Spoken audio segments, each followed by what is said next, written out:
E aí qual é a questão na Idade Média, e já no tempo de Jesus, pelas leis de Moisés, o sexo é algo proibido. Mas como que Deus criou algo que possibilita o espírito evoluir? Então Deus está errado. Deus não é onipotente, não é onisciente, é um Deus assim meio atrapalhadozinho, né? D'Alessandro, e o que o pessoal nos cobra bastante é, sempre que o convidado está aqui pela primeira vez, né? Nós vamos crer que nós não temos uma curiosidade vazia, é só para nos instruirmos, né? Sim. Mas a gente sempre gosta de saber como que foi o início da doutrina, porque às vezes o palestrante, o expositor, ele evita até falar de si mesmo ali. Mas aqui é uma oportunidade para que talvez outros corações sintam ali uma afinidade, talvez seja também o caminho similar do que eles Sim. também possam percorrer, né? E no seu caso, como que você encontrou o Espiritismo ou o Espiritismo te encontrou e a sua trajetória até esse momento? Então, eu fui de família católica, porém minha mãe e meu pai têm, né, as faculdades mediúnicas. No caso, meu pai já voltou ao mundo espiritual há mais de 20 anos atrás, e minha mãe é trabalhadora até hoje, no caso do passe. E eles me convidavam a escutar as palestras e eu aceitei o convite, né? Então, eu escutava as palestras em torno dos 15 anos de idade, mas eu tinha feito todo o trâmite do catolicismo. Mas interessante que eu não frequentava a mocidade espírita, só ia nas palestras, ouvia lá os expositores, os facilitadores, tomava o passe, me sentia muito bem. Aí, certa feita, na biblioteca lá de casa, que meu pai é um homem muito sim, estudioso, porque é um espírito imortal, então, embora não esteja aqui fisicamente comigo, com minha irmã, com os familiares, né? Ele continua, evidentemente. Puxei assim por acaso na biblioteca dele o livro Nosso Lar. Aí comecei a folhear, foi lendo, adorei. Eu falei, nossa, que fantástico. E por incrível que pareça, até aquele momento, na casa espírita que eu ia, as pessoas mais falavam de Jesus, que é o necessário, é claro, devido às vezes a gente carrega muitas dores na alma. Mas lendo o André Luiz, fiquei admirado com aquilo. Falei, peraí, vou me aprofundar. Aí meu pai, minha mãe sugeriram, vai estudar o livro dos Espíritos, mas convém você participar de uma mocidade. Então, a partir dos 15 anos, precisamente, eu fui participar da Mocidade Espírita Grupo Cristão de Santos, que se localiza lá na cidade de Santos, hoje na rua chamada Rua Bezerra de Menezes. De lá para cá, a gente está aprendendo com esses espíritos superiores aí nas obras da codificação. E você lembra assim da tua primeira palestra, como que foi para você começar a fazer esses tipos de tarefa? Foi no dispensário Maria Máximo, que a gente já estava trabalhando com um voluntário no Centro Espírita Ismênia de Jesus, e um dos facilitadores, o dispensário de Maria Máxima, é um local a qual as pessoas todos os dias almoçam gratuitamente. Então, no dia, a pessoa faltou, era um sábado, e eu era um dos poucos voluntários ali. Aí o dedicado irmão Brasilino, que já voltou à pátria espiritual no ano passado com 90 anos de idade, e era o dedicado porta-voz ali, dava o bom dia, boa tarde, uma pessoa bastante amorosa, falou, D'Alessandro, faltou aí, é você não faz parte da mocidade do Ismênia? Eu falei, mas Brasilinho, não sei falar em público. Mas vai você mesmo, que é o que a espiritualidade tem aqui. Então vamos lá. Aí eu abri o evangelho, que é de costume, tava tremendo as pernas, tal, mas aí naturalmente a gente leu e isso fluiu, porque são os benfeitores que comandam a tarefa, não somos nós. Interessante, muito interessante. E hoje você também está ligado ainda ao Ismênia, né? Faço parte Com como tarefas voluntário. lá. E com o programa também ali divulgando a doutrina com podcast. Isso, o pessoal do Luiz Monte de Barro gentilmente nos acolheu, porque foi um programa que começou com o seu José Nilson e o Caetano, é um programa do Centro Espírita de Caridade Luiz Monte de Barro. Depois apareceu o Wilson, né, que faz parte também como voluntário da instituição, e certa feita o seu José Nilson vai ficar um pouquinho doente. Aí eu apareço, aí o pessoal gostou de mim e falou, você vai ficar aqui conosco.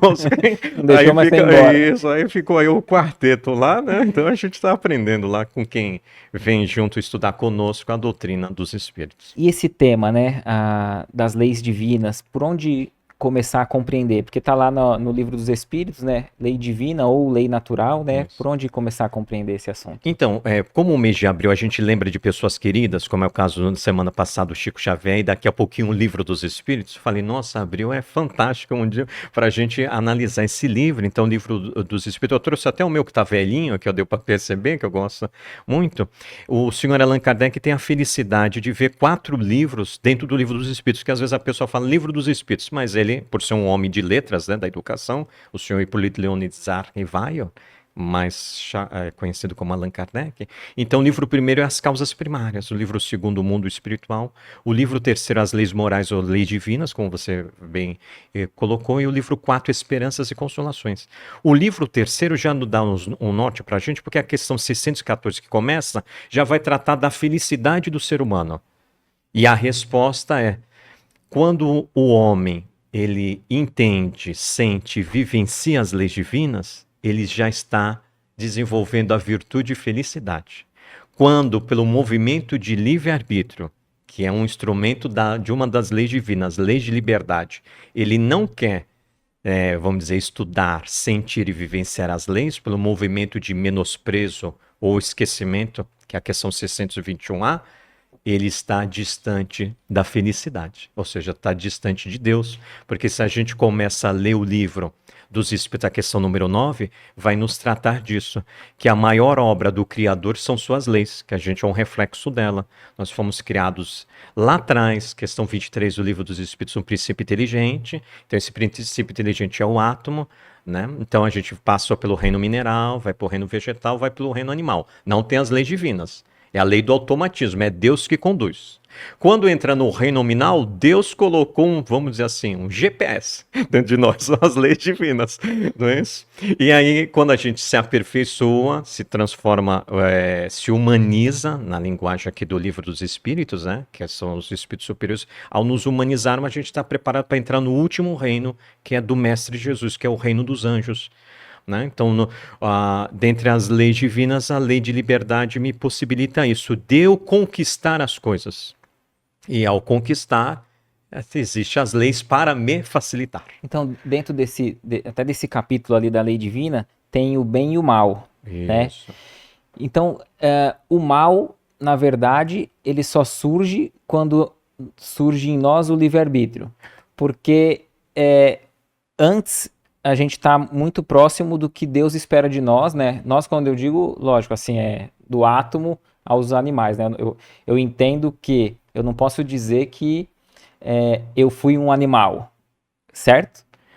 Então, aquela energia foi aprimorada, Isso. isso do animal para nós, humanos, isso. Então, mas ali a gente está muito bem alinhado, né?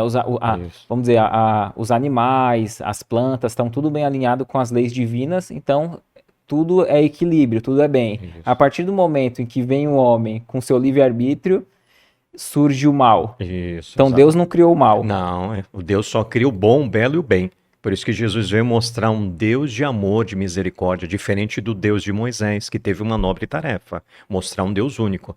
Todavia, os 10 mandamentos, ele foi intuído por um espírito superior, porque ele é, claro, um espírito superior, o Senhor Moisés, mas as outras leis criadas por ele foi para ajustar um povo, para regular um povo. Ele mostra um Deus de temor, que até hoje a gente vê nas pessoas. Eu, pelo menos em Santos, quando às vezes posso andar, eu gosto de andar muito, tem casas que tem até aquelas plaquinhas. Os habitantes dessa casa são tementes a Deus, ó, um Deus de temor. Eu posso amar alguém que eu tenho medo? Jamais. Então Jesus veio mostrar o Deus de amor. Por isso a tarefa de Jesus é muito mais trabalhosa, porque somente o Espírito puro pode fazer isso, né? Então a doutrina espírita vem resgatar, já que é o Consolador prometido, vem nos mostrar esse Deus de amor. Então o mal é justamente esse movimento do homem orgulhoso, do homem vaidoso, todos assim, os sentimentos cuja origem está no egoísmo, né?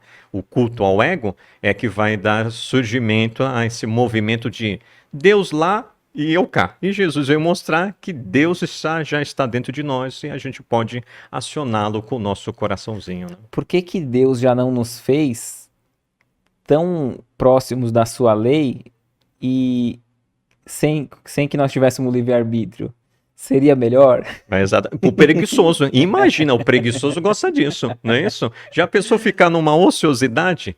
Né? Então, há leis, por isso que Jesus veio mostrar todas as virtudes, todas as leis, lei do trabalho, meu pai e eu trabalhamos até agora, Evangelho de João 5,17, né? Tem o livro dos Espíritos, vai mostrar a lei do progresso, a lei do mérito, né? A lei do dever, as leis estão todas em conexão. Eu gosto de entender as leis como na música clássica. O maestro é Jesus. Eu estou lá estudando os instrumentos, são as leis divinas. Quem compôs a melodia? O Criador incriado, usando aí uma frase frase da senhora Joana de Anjos, que estuda as leis. Você vê que Joana, em vários momentos dos seus livros, como Emmanuel, esses espíritos superiores, a tarefa deles é lembrarmos as leis, que é a questão 627 do Livro dos Espíritos. Quando a gente lê a 625, qual modelo de homem que devemos seguir? Via de Jesus.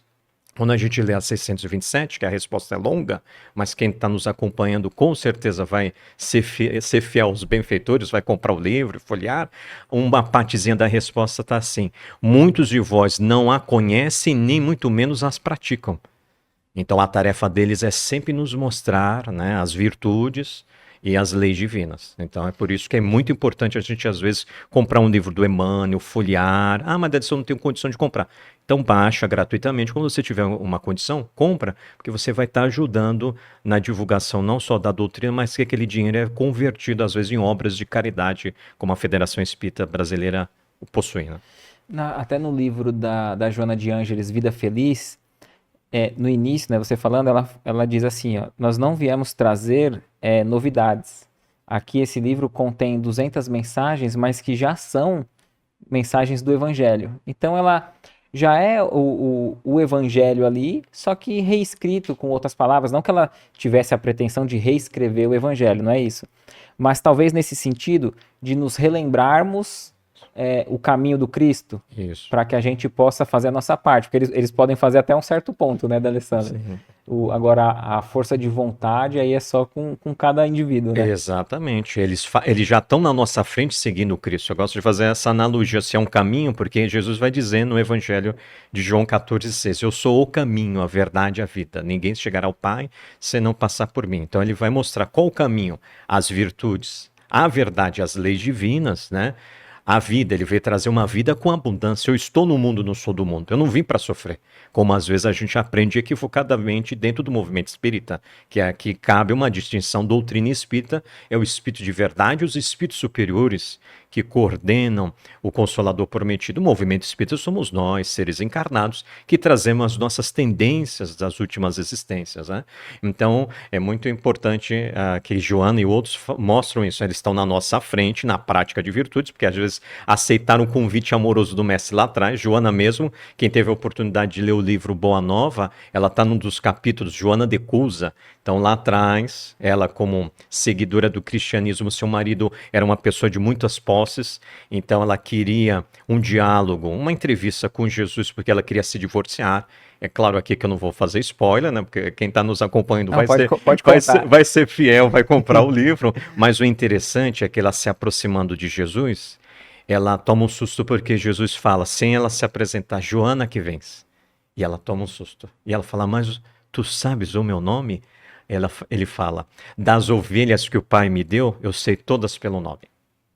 E aí ela vai relatar no livro, né, que ela quer meio ali na época, né, se divorciar. E ele fala, não, seu compromisso é com seu marido, com seu filho. Você tem que respeitar. Eu estou usando minhas palavras, é claro. Os pontos de vista dele. E mais tarde, realmente, ela vai ficar viúva, vai trabalhar como empregada doméstica, para a época, né? Ela é uma pessoa de posses, mas o interessante é que no final do capítulo, os soldados romanos vai colocar ela em frente ao filho, vai começar torturando o filho. E ela vai dizer para o filho, ó, o Cristo morreu e não tinha nenhum pecado. Se nós estamos passando por isso é porque tem algum significado. E aí o soldado romano fica tão admirado em ver a fé convicta dela e pergunta, quem é esse que tu segues? Ela fala, aquele que me ensinou a te amar. Então, belíssimo, né? Então você vê, não é à toa que ela é uma das ministras de Jesus. E vem trazer essas obras, porque, diferente de mim, ela aceitou o convite amoroso do mestre lá atrás. Eu estou nessa existência, tentando aí praticar um pouquinho o convite de Jesus. Alessandro, você falou assim sobre um equívoco do movimento espírita, do resgate pela dor. Como que você vê isso? A palavrinha expiação, porque quando a pessoa lê o livro dos Espíritos com calma, a palavrinha expiação aqui, o significado dela, se a gente lê de trás para frente, a palavra ação, piar é pureza, ex, movimento para fora. Então, expiação é quando eu estou praticando virtudes.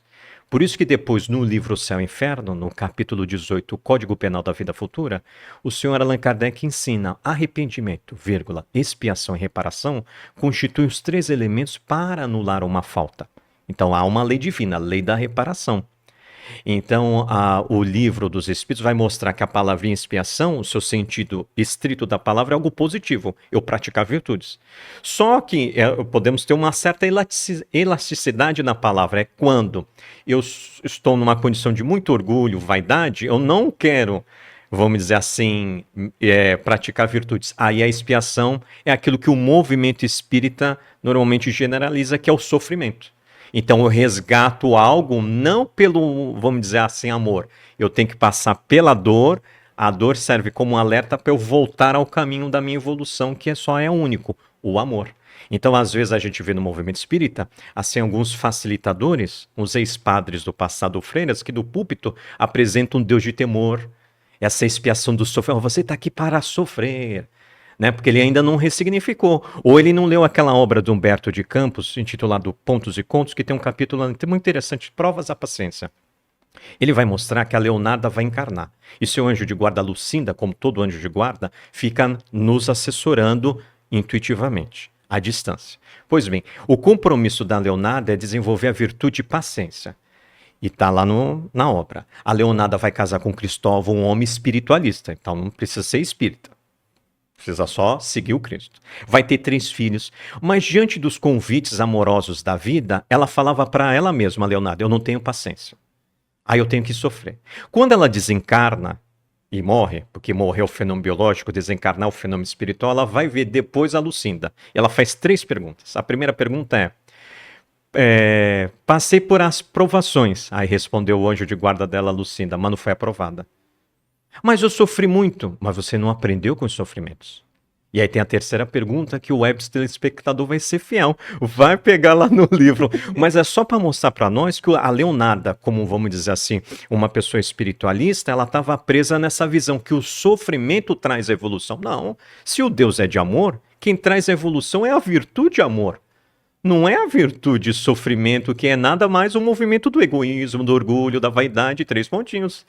Interessante, muito interessante o que você disse. Arrependimento, expiação e reparação. O senhor Allan Kardec. Então, a expiação não necessariamente pode ser dolorosa no sentido de um resgate de dor e sofrimento, desde que eu antecipe desenvolvendo virtudes. Exatamente. Quem teve a oportunidade de ler aquele livro Ação e Reação do senhor André Luiz, no capítulo 17, Resgates Coletivos, ele fica admirado, porque ele está numa colônia que 2 benfeitores espirituais falam assim para ele, olha, a gente precisa ir para uma outra colônia superior a essa. Mas em virtude, aí tem todo o relato, que eu só vou pincelar o pouco que eu me recordo. No tempo que a gente foi soldados de Joana d'Arc, sem ela saber, a gente pegava os inimigos e do alto das torres jogava. E ainda a gente estava embriagados. Bom, aí passa-se o tempo, o que eles estavam programando? Reencarnar no Brasil para ser piloto de avião e, através da aeronáutica, numa queda de avião, resgatar o que ele fez para os outros. Então, ou seja, olha a lei de misericórdia que Jesus mostrou. As leis divinas, elas trabalham em conjunto. Então, se eu matei 100 pessoas, eu não preciso ser morto 100 vezes. Eu posso, se ontem eu fui um soldado romano, que é muito comum no movimento espírita, né? As pessoas das cruzadas, eu posso ser hoje um bom bombeiro, um bom enfermeiro, um bom médico, uma boa médica e 3 pontinhos. Então essa é a expiação que o senhor Allan Kardec, com muita sabedoria, porque é um espírito superior, Allan Kardec, né? Uma das leis aí é a lei de adoração, né? Em que consiste a lei de adoração? A adoração exterior, ela é útil? Isso, então, o senhor Allan Kardec vai fazer perguntas nos mostrando a importância dos sentimentos na oração, porque a lei de adoração é eu me contar com o Pai, eu me entregar ao Pai. E aí ele vai nos mostrar que não são as palavras que é importante, e sim os sentimentos. Então, uma melhor maneira de demonstrar a lei de adoração é ao nós orarmos, né? Orarmos com os sentimentos. Jesus, e o senhor Kardec vai colocar no Evangelho segundo o Espiritismo, está no capítulo 27, quando Jesus mostra 2 momentos do fariseu e do publicano, entram 2 homens ao templo, aí Jesus quis mostrar que um realmente estava com atitudes interiores, que é o publicano, enquanto que outro que só estava se preocupado com questões exteriores e parecer para o povo, ao invés de desenvolver o ser, né? Que era o fariseu, estava distanciando o seu coração de Deus. Então Jesus já mostra naquele encontro, e Allan Kardec, que é um homem muito sábio, né, um espírito superior, nesse capítulo vai nos mostrar que Deus quer as nossas orações com sentimentos. Então nem precisa, às vezes, palavras. O Chico tinha até uma frase bonita, né? Que quando uma mãe orava, né? É como se arrombasse as portas do céu, né? Porque às vezes a mãe, às vezes, não estava nem falando nada, mas Chico, por ser uma alma muito superior e viu várias dores de mães e de pais, sabia esses sentimentos, que é quando uma mãe realmente, com sinceridade, está orando, não um movimento de revolta, e ela vai conseguir o auxílio necessário para sair desse sentimento de dor e voltar para o sentimento de obediência e resignação. No caso, pro espírita, porque até no Evangelho segundo o Espiritismo, nos últimos capítulos ali é sobre a prece, né? Prece, Então, exatamente. o espírita ele não despreza o ato de orar, de fazer prece, né? Por mais que às vezes o espírita, né, nós gostamos assim de dizer, não tem rituais, né? Mas a gente ainda sempre tem por hábito começar uma tarefa em oração. Por que disso? Bom, para a virtude da gratidão. É uma das demonstrações, né? Pô, ó, se o Pai amantíssimo me impossibilitou tudo para eu estar agora aqui, nesse corpo, que trilhões de células estão trabalhando, fui eu que construí, não. Essa família que Deus me presenteou é conquista minha? Também às vezes não. Esse emprego, intelecto, moral que está possibilitando que meu espírito evolua. Às vezes foram recursos que Deus deu. Então, uma maneira de retribuir a Deus é através da oração. Então, a gratidão, a humildade está tudo vinculado, que é o que tinha na oração o publicano. O fariseu estava lá preocupado, né?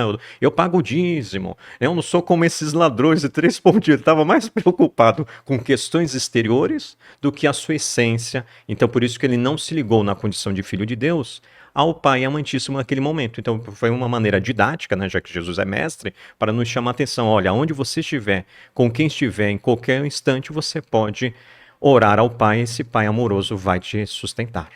Perfeito. No caso, a necessidade do trabalho é uma lei natural? Isso, e aí eles vão dar até uma dica pra gente no Livro dos Espíritos. Toda ocupação útil de acordo com as leis divinas, é trabalho. Então o que a gente está fazendo aqui, ó, juntos refletindo sobre as leis divinas, é um trabalho. Sob a ótica dos espíritos superiores. Porque às vezes a gente confunde trabalho com questões, às vezes, físicas, né? Pega essa mesa daqui nossa, vai para aspectos, às vezes, intelectuais ou profissionais, mas o fato de sentar juntos e refletirmos sobre uma obra da codificação é um tipo de trabalho. Na obra Nosso Lar é interessante, porque Joana, num dos seus livros, desculpa eu não ser tão fiel a Joana, né, não lembrar qual, que ela publicou vários, mas ela dá a dica que para o espírito imortal, às vezes, o repouso é mudança de trabalho. E aí eu só fui entender quando a gente leu o livro Nosso Lar. O governador, aonde que ele tirava as férias dele? Ele não ser governador, ele ia para as câmaras de retificação, onde tinha espíritos extremamente ali rebeldes, recalcitrantes, reclamões, e ele ia lá conversar com as pessoas, né, que estavam reclamando, além, é claro, de ouvir as pessoas que ali trabalhavam, como a irmã Narcisa. Então eu fui aprender no Nosso Lar uma frase da Joana. Então, mudança de função é um trabalho, é um repouso também para o espírito imortal. Então, aqueles que pensam que quando desencarnar vão estar numa poltrona macia, feita de nuvens, Exato. que não vão ter nenhuma tarefa ali, Equivocado. falar assim, pode tirar o cavalinho da chuva, né? Exatamente, comendo uva e tocando harpa, né? Então pode ter até gastrite de tanta uva que comer, né? E vai cansar os ouvidos só tocar harpa. Então essa visão, claro que a gente foi aprendendo com as culturas da época, né? Mas a doutrina espírita, por ser o cristianismo redivivo, conforme está em João 14:15, vem ressignificar essas tendências. Por isso que a gente tem que se olhar muito carinhoso conosco. Puxa, eu aprendi dessa maneira religiosa do meu avô, do meu pai. Não é culpa deles. Eles aprenderam dessa maneira. A doutrina vem me esclarecer, consolando-me e consolando, esclarecendo-me, né? Parafraseando aí os benfeitores espirituais. Então, a minha tarefa agora é o ressignificar, né? Deixar de lado esses atavismos do passado, essas ideias teológicas dogmáticas e seguir o mestre por excelência, Jesus. Então, a lei de reprodução, a gente não pode esquecer que tem, embora ela seja uma lei biológica, ela tem uma ênfase extremamente moral. Porque o Allan Kardec vai tratar do assunto ocupação dos espíritos lá atrás, né, no livro 2, né, o mundo dos espíritos. E aí no livro 3º, ele apresenta algumas leis, porque ele vai apresentar outras leis depois nas outras obras da codificação. Então a lei da reprodução é muito importante porque vai mostrar para o espírito que Deus, quando criou o universo, criou 2 tipos de universo, o universo material e o universo espiritual, que faz parte a evolução no material, não é só no espiritual. E aí fica fácil o nosso entendimento. Por exemplo, se eu sou uma turma da segunda série, os bagunceiros, se eu ficasse lá só com a turma dos bagunceiros no mundo espiritual, eu não ia evoluir. Então eu tenho que encarnar para aprender com pessoas que não estão mais na segunda série, por exemplo, o Éder que está na quarta. Ó, que legal quando eu chegar na quarta série. Ó, que legal fazer o bem. Olha, quem faz o bem se sente bem. E aí, então, eu desperto. Então, é uma maneira sábia do Criador, né? E aí Jesus vai dizer, há muitas moradas na casa de meu pai, mostrando a importância dos universos, que hoje a ciência está um pouquinho só desvendando, até trabalha com a ideia de vários universos, né? Alguns astrofísicos, mas o interessante é que vai nos mostrar como é importante a encarnação. Então, é por isso que a doutrina espírita vai dar a seguinte ênfase: o que passou, passou. O importante é o agora. O que que eu posso fazer comigo no agora? O que que a vida está me convidando, já que eu estou ocupando um corpo, estou num planeta abençoado, comandado por Jesus, né? Então, quando a pessoa tem essa visão, ela aproveita muito bem a sua encarnação, que foi o seu relato aí da senhora Ivone Amaral Pereira. Embora ela sabia que no currículo dela no passado ela não pôde aproveitar as duas últimas, um movimento às vezes do orgulho, do egoísmo, na última, através das virtudes da humildade, da mansidão, da obediência, da calma, da paciência em três pontinhas, ela ressignificou. Ou seja, aquilo que está no livro Missionários da Luz, ela foi uma completista, né? Ela tinha uma tarefa programado por ela, seu anjo de guarda e toda uma equipe, não é só dela. Quando a gente vê o livro dos Espíritos, a questão 495, Deus colocou um espírito superior. Foi Deus, não foi nem Jesus, hein? Para nos acompanhar desde o nascimento até a nossa morte. Ah, então, D'Alessandro, eu não posso fazer oração para Jesus? Pode, mas quem atende é teu anjo de guarda. Não é isso? Eu brinco com o pessoal. Mas assim, mostra pra gente que a missão, às vezes, é isso. É uma virtude que eu tenho que desenvolver. Que no caso do livro que é recém-falado, Pontos e Contos, o capítulo Prova da Paciência, a Leonarda não desenvolveu a virtude de paciência. Todos os instantes o confite da vida é para ela desenvolver aquela virtude. E ela dizia para ela mesma: não tenho paciência, não quero, eu preciso sofrer. Você vê, então ela não foi uma completista. Então é muito interessante porque a lei da reprodução é que nos possibilita isso, nós completarmos ou não uma tarefa. É uma pergunta, o pessoal sempre faz aqui, nessa questão do esquecimento do passado. Aí diz assim, mas como que eu vou saber se a minha tarefa é a paciência, se a minha tarefa é escrever livro, se a minha tarefa é trabalhar em tal setor, para que eu consiga ser completista?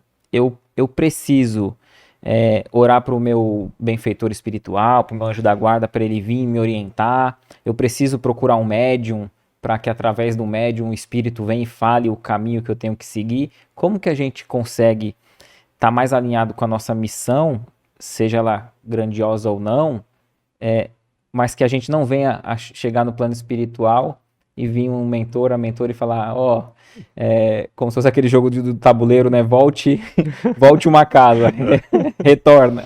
Então, a dica está já no Livro dos Espíritos, a questão 393, que trata do esquecimento. O esquecimento é parcial. O esquecimento é uma lei que nos beneficia a nós mesmos. É o Emmanuel, no livro dele, Vinha de Luz, no capítulo 64, Fermentos Novos. Então ele vai dizer, se não tivesse a lei do esquecimento, a gente tenderia a se machucar muito e não reparar a programação. E depois o Nosso Lar vai mostrar isso. A irmã Narcisa, a mãe do Lisias vai dizer que veio naturalmente a lembrança das últimas existências. Mas respondendo especificamente a sua pergunta, nós somos assessorados por um anjo da guarda. Então, se eu faço uma oração, em sonho ele pode me mostrar as minhas tendências.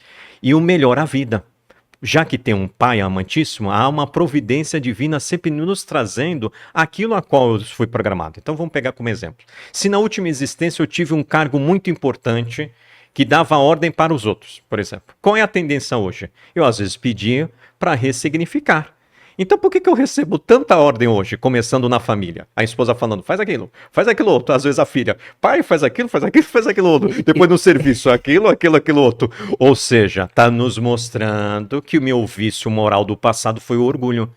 Que a minha programação é eu desenvolver a virtude, humildade. E no movimento espírita a gente tem um relato fantástico, é o livro Voltei, do irmão Jacó. É um pseudônimo, não estou revelando o nome dele, em respeito a esse dedicado benfeitor. Foi um homem rico, nascido na República da Tchecoslováquia, veio para o Brasil jovenzinho. Por que ele foi rico? Porque ele se dedicou muito ao fonógrafo. Então ele vai trazer o disco de vinil para o Brasil. Eu e o Éder conhecemos ainda o disco de vinil, mas você que é novozinho, vai aí no museu para ver o que é um disco de vinil. Mas o interessante é que ele, como trabalhador da Federação Espírita Brasileira, ele vai morrer com mais de 80 anos de idade. Ele vai ser recebido para o Bezerra de Menezes. Vai para uma colônia espiritual. Mas ele faz um alerta no seu livro Voltei, já no prefácio. Ó, a voz da grande família espírita que escrevo. Então ele vai fazer um alerta que ele aconselhou muitos outros, mas ele não praticou virtudes. Na coluna espiritual ele entra em depressão, porque ele vê que o perispírito dele estava opaco. Então, meio mostrando isso, que por ser sido um empresário, às vezes, um homem que ocupou vários cargos na federação, foi tesoureiro e vice-presidente, a vida às vezes convidou ele a desenvolver virtudes como humildade, obediência, resignação, como está no Evangelho segundo o Espiritismo, nas instruções dos Espíritos, estão lá as virtudes, né? Cada Espírito vem trazer a sua cota de colaboração nas virtudes já conquistadas. Então ele faz um alerta para o movimento espírita já em 1948. E então fica a dica. A vida vai te trazer, entre aspas, esse vício moral, a qual você está programado a ressignificá-lo. Então, muitas vezes nós espíritas fazemos pouco ou muito pelo movimento, mas temos que estar atentos se a gente faz também por nós mesmos o desenvolvimento interior, que é talvez a base da proposta desse livro, né? Exatamente, da Joana. O significado das leis divinas. Isso, nesse livro há 3 casos. Um caso de um professor universitário, claro que tudo nomes fictícios, casos reais. Conte aí algum desses. E que foram ajudados pela Federação Espírita do Mato Grosso. Então, professor universitário que achava que estava praticando virtudes e não estava, sim, pseudo-virtudes. Um presidente de um centro espírita, uma família, a qual o marido era espírita, a mãe simpatizante, com 3 filhos, e ele também equivocadamente. Então, justamente isso é o alerta do irmão Jacó. Antes de eu amar os outros, a recomendação de Jesus, que quando o doutor da lei tentando lhe pergunta qual é o maior mandamento, Jesus diz, amarás a Deus de entendimento, ou seja, as leis divinas de entendimento. Amarás a Deus de coração, eu senti as leis divinas. E amar a Deus de alma, ou seja, eu aplicar as leis divinas. O teu próximo como a ti mesmo. Então, o amor ao próximo é a consequência da virtude auto-amor. Se eu não me amo, como é que eu vou amar o próximo? Fazendo uma comparação intelectual, já que a gente está falando do moral. Vamos para o lado intelectual. Como que eu posso ensinar o Éder a tocar música se eu não sei tocar piano, música? Como que eu vou ensinar matemática se eu não dei primeiro para mim a matemática? Então, só vou dar para o outro que eu primeiro me dei. E aí, nos estudos coletivos, né, na condição de facilitadores, a analogia que eu faço para as pessoas é: você já viajou de avião? Aí algumas pessoas, sim, mas se no avião não tem problema, se não viajou de avião. Você às vezes viu alguma série, algum filme. Qual é a orientação daquela moça simpática, aeromoça? Se cair a máscara primeiro, você coloca no seu filho, no seu marido ou em você? Em você, ou seja, auto-amor. Para depois você ajudar a colocar no seu filho ou na sua esposa, se eles estão atrapalhados em colocar máscara, amar ao próximo. Então, o nosso irmão Jacó, que só escreveu um livro, foi suficiente para alertar, ó, cuidado, amar os outros é meio, não é fim. O fim é a sua autotransformação. Então, nesse livro, já que você pediu um caso, o Aguinaldo, que é o nome fictício, mas o caso é real, a esposa dele era simpatizante do espiritismo, mas ela não gostava de ser mãe. E aí convidava a ir para as festinhas, e ele bebia bebida alcoólica. E às vezes ele ia para as festinhas e via com aquela sensação de raiva. Mas no fundo dele, ele achava que a missão dele era salvar a esposa, porque ele a maltratou em última existência. Aí, estudando com o projeto Espiritizar, ele viu que ele estava alimentando dentro dele não a virtude do amor ao próximo através da compaixão, mas o pseudo-amor. Porque ninguém veio para salvar o trem. Porque salvação, de acordo com o senhor Emmanuel, do livro Consolador, foi uma das perguntas das 410, foi a questão 225. Qual o significado da palavra salvação? Aí vocês vão ser fiéis ao benfeitor, é um texto belíssimo, mas ele dá dica. É sinônimo de autoiluminação.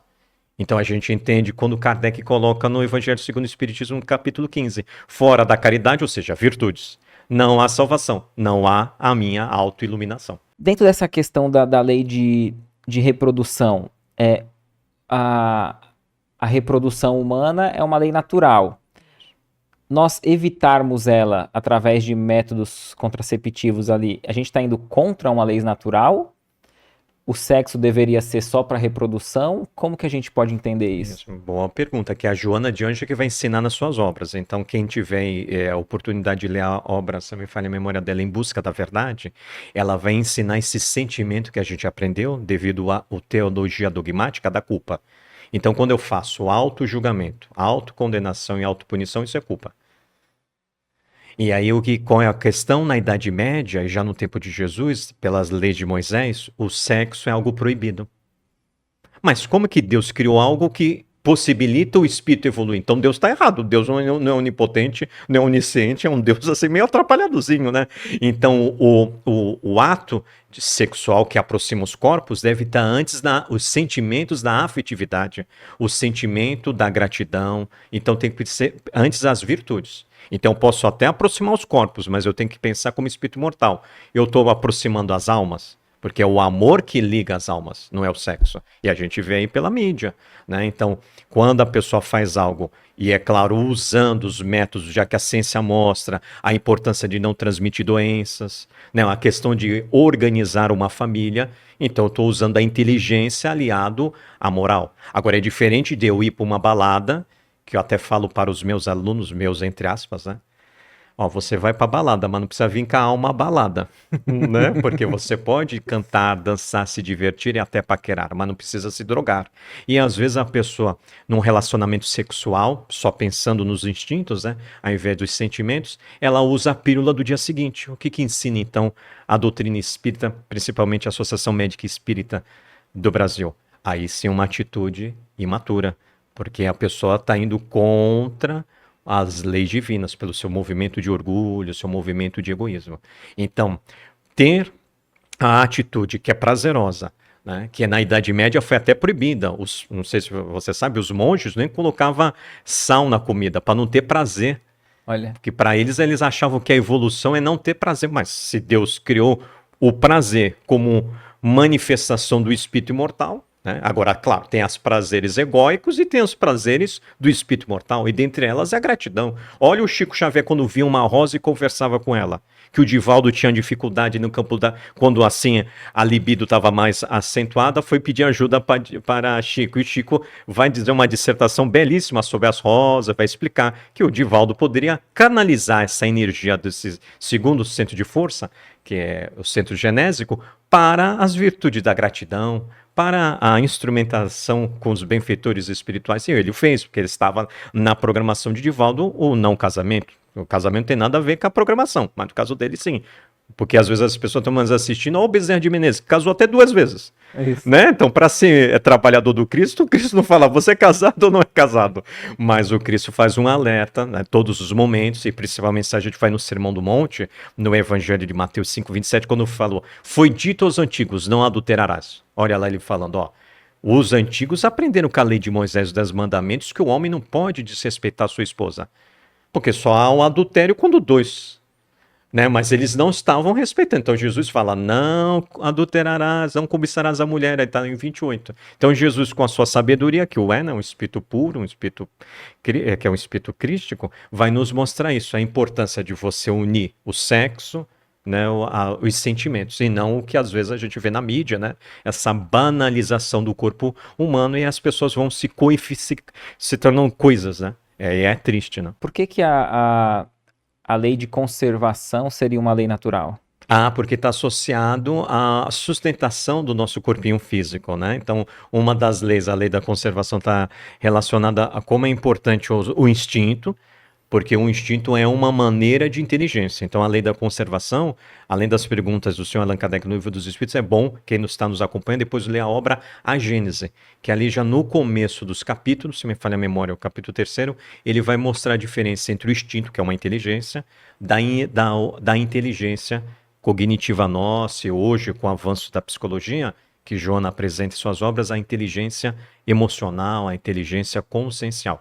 Então, a lei da conservação é um dos instrumentos de Deus para regular a harmonia do mundo orgânico, né? Então, todos nós aí fazendo a ponte aí dos completistas, né? Do livro Missionários à Luz. Então, o Chico tinha um compromisso. Então, ele ganhou o fluido vital para aquela Compromisso dele. Se ele atingiu a meta, ele poderia já voltar ao mundo espiritual, porque parece-me que era esse diálogo que ele teve com Emmanuel. Quando ele atingiu a meta dos 100 livros, o Emmanuel falou: ó, você, parabéns, conseguiu o que você se programou, né? E aí ele falou: então, posso continuar? Pode. Então, ele continuou até os 90 e poucos anos de idade. Então, evidentemente, os benfeitores no passe, com certeza, davam algum fluido vital para ele manter a sua existência física, né? E a gente vê aí a diferença de um espírito elevado, né? Porque, lógico que nós jamais vamos pedir para desencarnar, né? Mas acho que se alguém chegasse para mim e falasse assim, Éder, você já completou, pode vir aqui para essas colônias que você tem vindo em desdobramento, né? Aí eu ia falar, então, já me tira logo antes que eu cometa algum erro aí, comprometa, né? Deixa eu sair daqui logo, né? Porque quando a gente fala sobre retornar, a gente compreende, D'Alessandro, muitas pessoas que estão vivendo momentos de dor, de sofrimento, de provas assim, bem, bem dificultosas, né? Desafiadoras, né? Digamos assim. E quando fala assim em ter que reencarnar, a pessoa fala assim, se puder eu nem volto, né? O que você poderia dizer, né? Até como motivação para essa pessoa, para se apegar à vida com fé, com esperança, e também o que a doutrina diz sobre esse retorno. Então, a doutrina vai explicar muito bem quando nas escolhas das provas, a questão 258 do Livro dos Espíritos, ali na resposta, os benfeitores primeiro dão a seguinte dica para Kardec: por que pensais como homem? Então, quando a gente é espírito imortal, está encarnado, às vezes a gente fica meio preso às nossas tendências. Não estamos com essa visão que quando a gente vai em sonho, vai nas colônias para trabalhar e estudar. Então, a ideia é pensarmos como espíritos imortais, desencarnados. Sentir e vivenciar as informações do Cristo. E aí, na resposta à questão 258, ele vai mostrar a lei da liberdade, da responsabilidade e da causa e efeito. Então, essa pessoa, às vezes, que está passando por uma provação muito dolorosa ou mesmo uma expiação, se ela pensar e sentir-se espírito mortal, ela vive como espírito mortal. E aquela outra, às vezes, que está pensando como homem, ela às vezes está esquecendo o seu compromisso, que foi o caso que eu trouxe aqui da Leonardo e da Lucinda. A Leonardo, se ela aplicasse o que ela estava ouvindo ali nas explanações doutrinárias, que ela relata ali, Humberto de Campos, é claro, eu aqui só estou fazendo síntese, mas quem for fiel e ler, é belíssimo os relatos dela. Então eu acho que a dica para todos nós é essa. No momento do sono, antes de dormir, quando eu paro, como propõe Santo Agostinho, terminando as leis morais, a questão 909, vem ali a pergunta clássica de Kardec: qual é a melhor maneira de vencer a mim mesmo? Um sábio da antiguidade já vos disse: conheça-se a ti mesmo. Ele falou: sim, mas como, né? Usando o meu linguajar. Aí vem Santo Agostinho dando toda uma dica que nada mais é Evangelho de Mateus 26:41, quando Jesus diz: vigiai e orai. O espírito está pronto, mas a carne é fraca. Ou seja, mergulhado na matéria, eu posso ficar distraído. Então, eu acho que a melhor dica é isso. Antes de dormir, eu estou fazendo reflexões sobre como foi meu dia. Eu estou fazendo um olhar amoroso comigo. Puxa, eu tive oportunidade naquele dia, pedi desculpa para o meu amigo de trabalho Éder. Eu fui lá e pedi, ou eu estou alimentando o orgulho dentro de mim? A uma hora dessa ele vem conversar comigo. Não, eu que fiz o mal para ele, eu fui indelicado na hora lá do serviço, não soube como pedir aquele papel para ele. Ou mesmo na casa espírita, porque tem muito inimigo do passado, entre aspas, né? Que está na casa espírita hoje, pela bênção da lei do esquecimento, para a gente reparar o que a gente lá atrás fez equivocadamente em nome do Cristo. E veja, e às vezes a pessoa fica alimentando isso, né? Sai dali, vai fundar outra casa espírita, e às vezes não percebe que a vida constantemente está nos convidando, como diz Joana, parafraseando o livro dela, Convites da Vida, à prática de virtudes. Então não é só no ambiente familiar que existe esses adversários ali na casa espírita. Acho que em todos os agrupamentos, né? Sim. Acho que esse magnetismo funciona até de forma natural, né? De atração e que nós temos que estar. Mas qual que seria o limite, D'Alessandro? Desculpa fugir aqui um pouco, mas para aquele, porque a gente vê pessoas tendo dificuldades.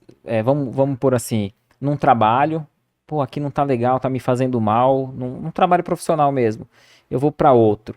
Pô, mas aí eu não tô sendo orgulhoso? Será que eu não tenho que estar aqui para resgatar? Aí você pega o exemplo que você deu da Joana de Cusa. Ó, não separa, o teu resgate é o marido. Então, em qual ponto poderia ser legítimo esse divórcio? e também na casa espírita. A pessoa está indo na casa espírita, pô, mas eu não estou me sentindo bem. Será que não é legítimo eu ser útil em outro ambiente? Qual seria o ponto de equilíbrio para a gente aceitar essa mudança quando vem essa ideia dentro de nós? O parâmetro são as leis divinas, e dentre elas a lei maior, a lei de amor, justiça e caridade. Isso que eu quero é amoroso para mim e para o meu próximo? É justo para mim e para o meu próximo? É caridoso comigo, com o meu próximo? Se passou nas 6 peneiras o sim, parafraseando aí a peneira de Sócrates, trazida por um irmão X, eu estou de acordo com as leis divinas. Eu vou estar no meio, o outro ainda não me entende, mas eu já entendo as escolhas às vezes equivocadas do outro. E aí, naturalmente, a vida vai me tirar. Porque naturalmente vai vir um convite para eu mudar para outro emprego. Naturalmente vai vir um convite para eu fundar outra casa espírita. É as leis naturais que vai me conduzir. Agora, se eu tô lá naquilo que se chama hoje a psicologia, numa ruminação mental, eu dou um sorriso por fora, mas por dentro eu tô um vulcão. Ah, eu não tô sendo amoroso comigo, não tô sendo amoroso com o próximo. Eu não tô sendo justo comigo, não tô sendo justo com o próximo. Eu não estou sendo caridoso comigo, não estou nem um pouco sendo caridoso com o próximo. E caridade de acordo com o que está no Livro dos Espíritos, questão 886. Qual o verdadeiro sentido da palavra caridade ensinada pelo Cristo? É a resposta: benevolência para com todos. Então o bem começa comigo. Se eu faço algo que o bem não está comigo, é um bem equivocado. Indulgência para com as imperfeições alheias. Eu só vou ser doce com outros, se eu antes sou doce comigo. E perdão das ofensas, eu só vou conseguir perdoar meu próximo antes se eu me perdoo. Que é a proposta do Mestre Jesus, sempre o amor. O público pode dizer assim, mas não é possível que seja uma lei divina, porque ela não é tão positiva para ser uma lei divina, né? Como que a gente pode compreender a lei de destruição? Ah, então, muito bom. No tempo do senhor Allan Kardec, a gente pode esquecer que o livro é de 1857, a primeira edição, e a segunda edição, 1860, onde chegou às 1019 questões, né? Então, entre uma edição e outra, ele conseguiu, né, fazer várias perguntas aos espíritos superiores. No campo da física, não tinha os conceitos que hoje a gente aprende na física, que é a importância da transformação. Então, eles estavam ainda estudando as palavras. Até a própria palavrinha energia, quem vai descobrir a conservação da energia é um físico chamado Helmholtz, que vai estudar na Universidade de Karlsruhe, na Alemanha, e na época ele vai pedir bolsa de estudos, o reitor fala para ele, olha, aqui em Karlsruhe a gente dá bolsa de estudos só para quem é médico. Então ele falou, então não tem problema, eu vou ser médico e físico. E aí ele vai ser e apresenta a palavra energia. Em torno de 1859, 61. Então, até as palavras não existiam no tempo de Kardec. Mas se a gente vê a resposta dos espíritos superiores no Livro dos Espíritos sobre destruição, eles estão falando transformação. Então, eles já estão dando a dica que é transformar. Não é a destruição que a gente aprende na língua portuguesa. Vai lá, explode um tijolo, o tijolo deixa de ser tijolo. Não, você construi um muro. O muro está um pouquinho torto, você tira tijolo por tijolo, com calma, e constrói um muro de novo. Então isso é uma transformação.